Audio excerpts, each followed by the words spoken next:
Hey guys, welcome back to the Chaotic Kids channel, where I, Michelle, document my life here on YouTube as I try to become a full-time author while also traversing the world's multiple personalities. If that sounds interesting to you, stick around, but today we're going to be talking about two books that I recently finished, and we're also going to be talking about the next two books that I'm planning on reading, part of my 4 books that I tried to read a month. So if that sounds exciting to you, stick around, but I say let's just jump into it, shall we?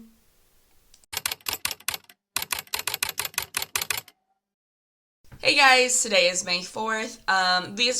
These two books that I'm about to talk about are the two recent books that I finished.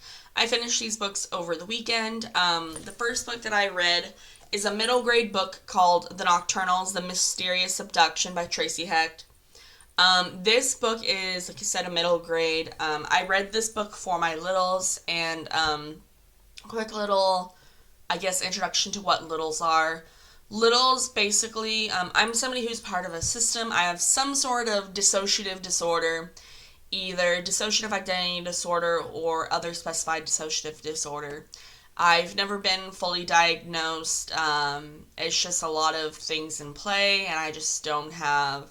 I live in the middle of nowhere, and I don't feel like driving to a different state or driving like 4 hours away to get to a place that I then have to probably stay in that city to get this full diagnosis. It's just a lot of work, so it's probably not going to happen. But who knows? Anyway, this book was absolutely an adorable read. I absolutely loved it, and my littles did too. So with the abduction, the Nocturnals, obviously, as the name suggests, it's all about animals that are nocturnals. Well, at least nocturnal, so people who are nocturnal.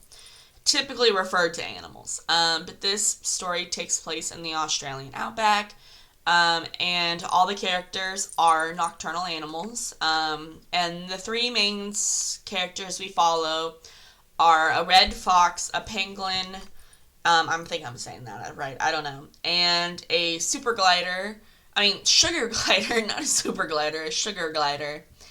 And it's just a nice, funny, quirky not gathering, like super quirky friend group, and I really loved it. And this is more of a mysterious book, mystery book, because the characters are trying to solve this issue that's happening. I'll give you the brief update, not update, but they basically are looking for missing animals. I was about to say missing people. I might call them people, but it's missing animals. And then that leads them to a den, I'll give you that, where they end up playing hockey with other animals, and using animals as the equipment. But I find it really, really funny. Just the fact that it is animals. First of all, it's animals, and the story ends with them playing hockey. That is something so ridiculous and so funny. It makes me remind me of, this is a children's book. It's not supposed to be super serious. I would almost say this is, I don't know which age category this is meant for.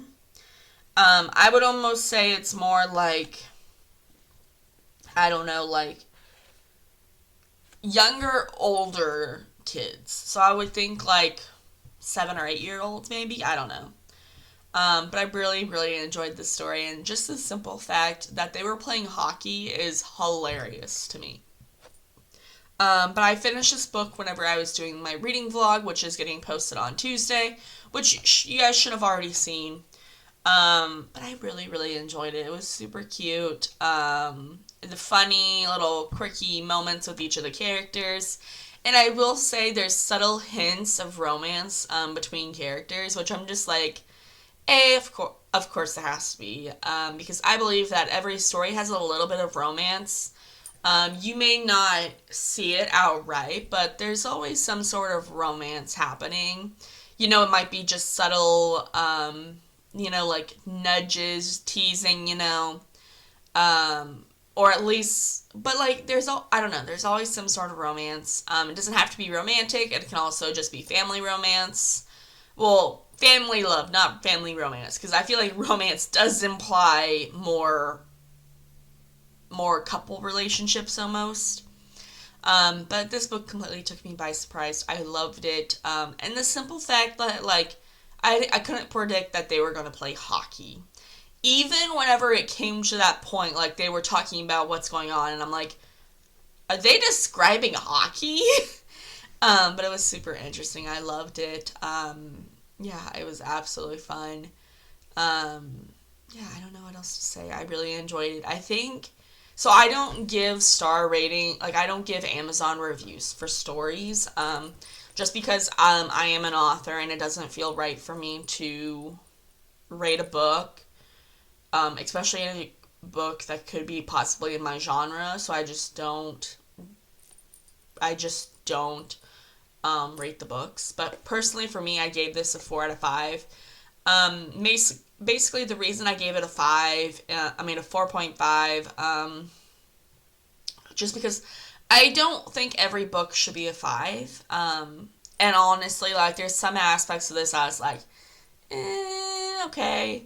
And also, I read it in a physical copy, and I'm not a big fan of how this book feels. Like, so it took me about 5 or 6 different reading sessions to finish this book. And this is as much as the book bends. Like, typically after I read a book, it gets bent up a little bit. And this one just does not bend. And it has, like, super thick paper. And I'm just like, I don't like the feeling of this book. That's nothing for, like, against the author. It's just, I don't like how this book feels. But it was still a really good read. Really heavily enjoyed it, so I like it. But yeah, so this is the first book I read. And I will say, so for me, I typically read in like 4 different categories. Categories sounds like the wrong word, but what I mean by categories is I read 4 different books at one shot. One is my complex PTSD book, which is a mental health book. Then I read some sort of Christian Catholic book.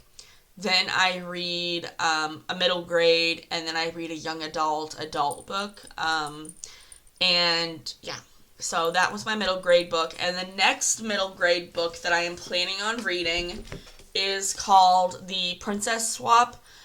This one is about Snow White, the switch between Snow White and the Sleeping Beauty. So it's called Snow White and the Dragon and Sleeping Beauty and the Seven Dwarfs.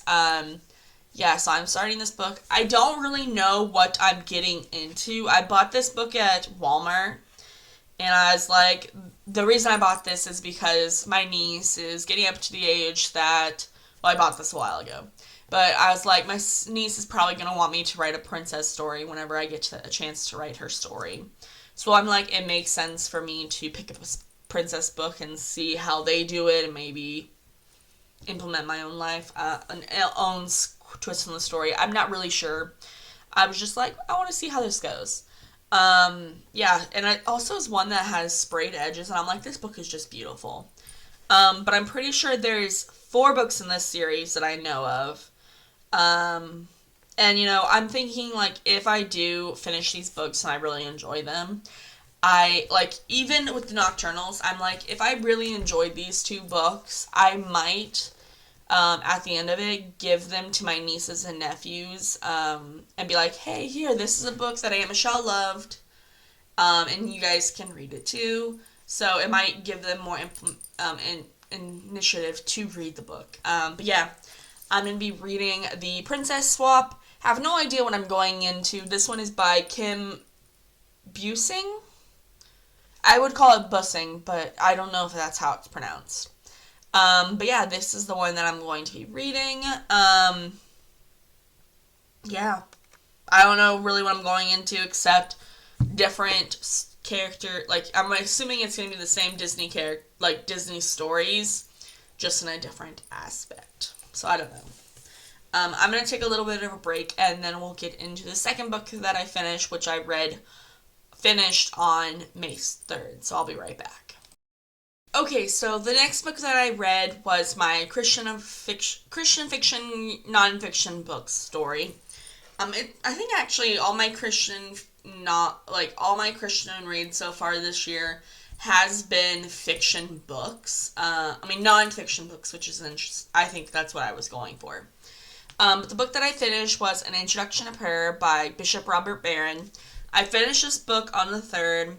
And so, real quick, I don't have a star review for this book just because it is a nonfiction book and it doesn't feel right for me to, like, rate someone's nonfiction work. I'm okay with giving these, like, reflections and reviews kind of thing on my channel, but actually, like, going on to Amazon, Goodreads, and rating it just isn't for me. But I really enjoyed this book. Basically, this book is divided up into 7 different parts, and then that gets broken down into different subcategories, I guess. But the subcategories are the different chapters. So real quick, let's just go over what part 1 is about. Part 1 is called What is Prayer? And that's broken down into raising the mind and heart to God, a conversation between friends, the Christian difference, and the disorienting quality of real prayer, and transfigured prayer. So each part is broken down into different chapters. And each chapter obviously reflects on the main idea of what is prayer kind of thing. Or whatever the part is titled.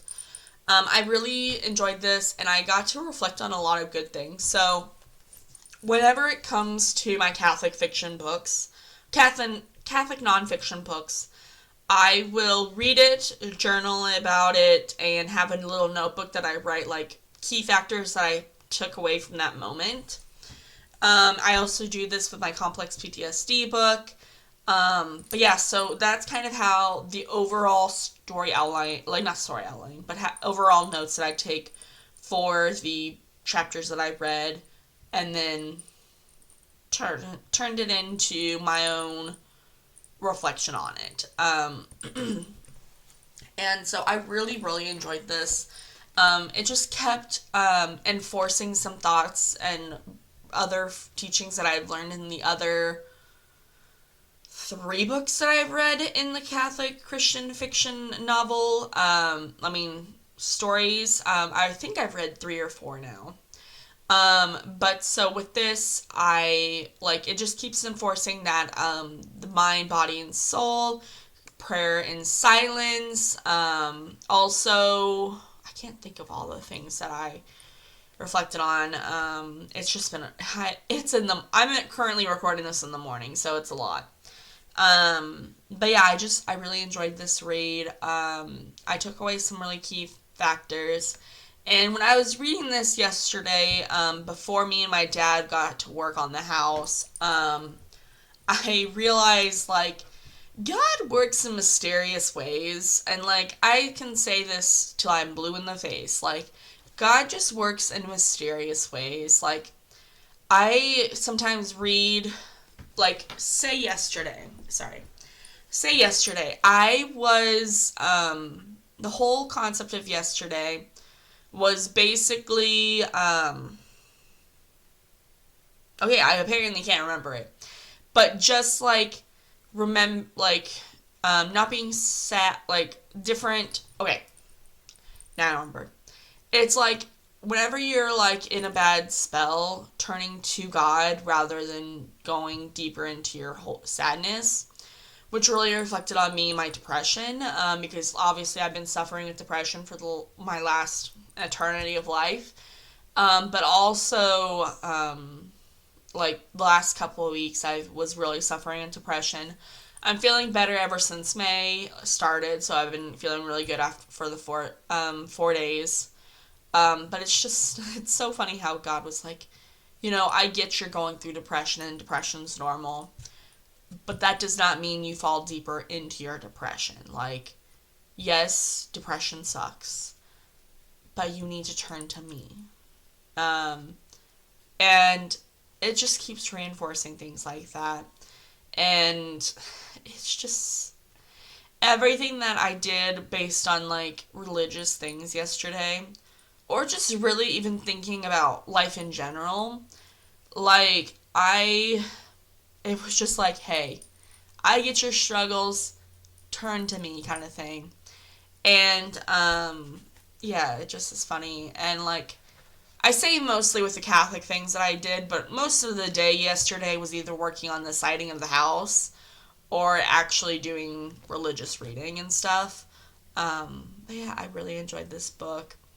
And I also will say, so Bishop Robert Barron, he has a YouTube channel. I used to be better at watching his videos, but I kind of fell off the bandwagon with it. But yeah, he does a prayer. He does daily rosaries and stuff like that.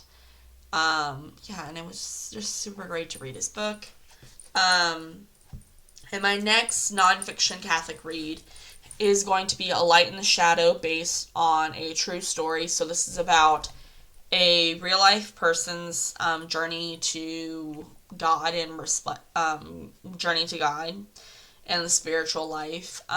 This book is a biography. So the granddaughter, I believe, no, the father of the author, I believe he passed away before this. Yes, he passed away before this book was finished. But basically, it's his daughter's reflection on his life.